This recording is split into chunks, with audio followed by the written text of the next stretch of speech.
Welcome to Inside the Studio, KFIZ at 100. Conversations with some of the station's biggest and brightest all-time personalities.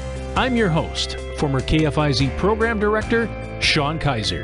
This episode looks at the third and final member of the original Big Three from the Golden Age, Doug McGrath. Joining us to look back on his legendary career is his son, Brian McGrath. Just like his colleague Joe Gazer, Doug was another Fond du Lac native who would go on to become a star at the radio station, something he dreamed about in an autobiography he wrote back in middle school in 1935. I hope someday to be a journalist, a radio announcer, or a moving pictures tap dancer. Doug would basically accomplish all those dreams. While he never made it into a moving picture, he did become a professional tap dancer and for a time even ran a local dancing school. Doug eventually got married and was a father of four, working full-time during the day as a machinist at Giddings & Lewis in 1953 when he started his side hustle of working part-time at KFIZ as announcer and traffic manager. Back then it was paper log. It was hand-typed,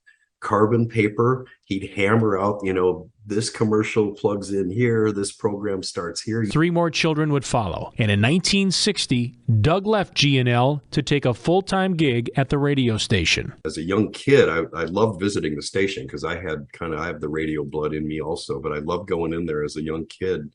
And they would answer the phone one of two ways. It'd either be KFIZ or radio station, because they were it. That was it. It wasn't like which radio station. It was radio station because they were the radio station.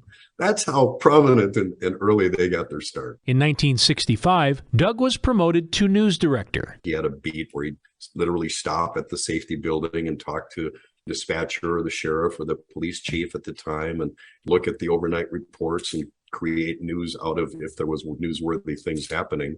Attending city council meetings and all the likely things. A politician comes to town. He also hosted a popular daily talk show called Party Line, which was the community affairs talk show. We'd have guests in the studio, a psychiatrist, a humane society people, just anything going on. It was the social media of its day.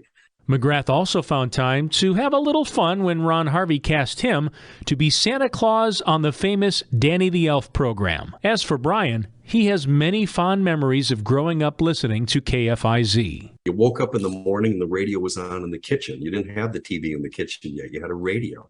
You were listening to Joe Gazer. You were getting the weather. You were hearing what you had to wear that day. You were getting the school lunch menu, and you drive into school. It's in the car. The radio's on. His dad also spent time on KFIZ TV, hosting an afternoon cartoon show in the late 60s and early 70s where he was affectionately known as Uncle Doug. Thanks for joining us, and keep listening for more episodes of Inside the Studio, KFIZ at 100.